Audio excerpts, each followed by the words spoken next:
Nobody expected a Netflix K-pop fantasy film to suddenly break into the Academy's official eligibility list, yet K-pop Demon Hunters did exactly that. It appeared quietly, almost like it slipped through the industry's blind spot, catching fans and even critics off guard. On social media, people were asking the same thing. How did a streaming-first animated musical end up circling the Oscars? And why did nobody see this coming? It felt like a movie that arrived with style, music, and explosive fan energy, but behind the scenes, something far more strategic was happening, something even longtime Academy watchers didn't notice until it was already done. The truth is, K-pop Demon Hunters didn't just rely on hype or popularity, it played a much smarter game. While most fans were focused on the Netflix release, the studio quietly executed a theatrical run in New York, Los Angeles, and San Francisco. It didn't look like a typical movie rollout. There were no massive posters, no big ads, no red carpet noise. It was intentionally quiet, almost secretive. But that limited release was exactly what the Academy requires for Oscar qualification. And as soon as the film checked that box, the Academy couldn't ignore it. Some insiders say the move was planned months in advance. Others believe Netflix wanted to avoid early criticism and instead let the fan base build the momentum naturally. Whatever the reason, the strategy worked, and the movie earned its way into the conversation. The film itself is unlike anything Hollywood has produced in recent years. Instead of another safe, animated storyline, K-pop Demon Hunters dives straight into a neon-soaked world of supernatural battles, intense choreography, and the high-pressure glamour of the K-pop industry. At the center is Hunter X, a girl group that balances fame on stage with demon hunting offstage. Their rivals, the Saja Boys, aren't just another boy band. They're literally a demonic entity disguised as idols. Fans say the concept feels bold and fresh, blending music, fantasy, and cultural mythology in a way that instantly stands out from typical Hollywood animation. The creative team behind the film also played a huge role in its success.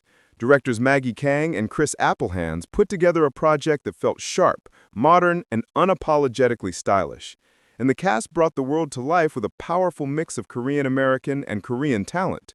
Arden Cho, An Hyo-sop, Mei Hong, Ji Young-yu, Yoon-jin Kim, Daniel Dae Kim, Ken Jeong, and Lee Byung-hun. Fans across K-drama, K-culture, and animation communities praised the representation and the performances. Many viewers said it was the first time an animated film captured the charisma, energy, and emotional intensity that defined the real K-pop industry. But the biggest wave didn't come from the visuals, it came from the soundtrack. The music in K-pop Demon Hunters didn't just support the story, it became a cultural moment by itself. Marcelo Zarvos crafted a score that set the tone, while the original songs exploded across charts worldwide. The track Golden in particular became a runaway hit. Not only did it dominate the streaming platforms, but it also became a strong contender for Best Original Song. And when the full soundtrack broke the record for the most simultaneous top 10 entries on the Billboard Hot 100 for any film album, even the people who weren't paying attention before suddenly turned their heads. Communities on TikTok and Instagram amplified the hype. Edits of battle scenes mixed with dance sequences went viral.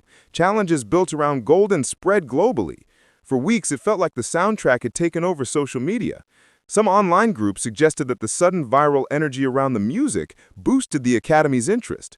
While that's unconfirmed, one thing is clear. The soundtrack played a major role in pushing the film into the award spotlight. As the buzz continued to grow, conversations around the movie's cultural impact became impossible to ignore. It wasn't just an animated film.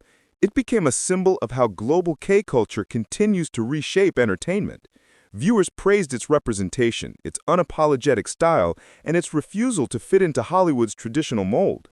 Some fans even speculated that Netflix might expand the universe with sequels or spin-offs, though nothing official has been announced. Still, the demand speaks for itself. Now comes the real question. What does Oscar eligibility actually mean for the film? On one hand, it has to compete with animated giants backed by massive studios. On the other, it has something those films don't. A global fan base that treats every achievement like a shared victory. Its style is distinct, its music is a phenomenon, and its cultural reach is something Academy voters can't easily dismiss. If it gets nominated, it could signal a shift in how the industry views international-influenced animation. And if it actually wins, That shift becomes impossible to ignore. For now, the film stands in a rare position, not just as a successful Netflix title, but as a project that outsmarted expectations, broke records, and carved out its place in award season history. It started quietly, slipped into theaters almost unnoticed, and ended up creating one of the most unexpected Oscar stories of the year. And the most exciting part is simple. If K-pop Demon Hunters continues this momentum, the ripple effect could reshape not just animation, but the entire relationship between Hollywood and global pop culture. Because if a K-pop animated fantasy can earn its seat at the Oscars, just imagine what comes next.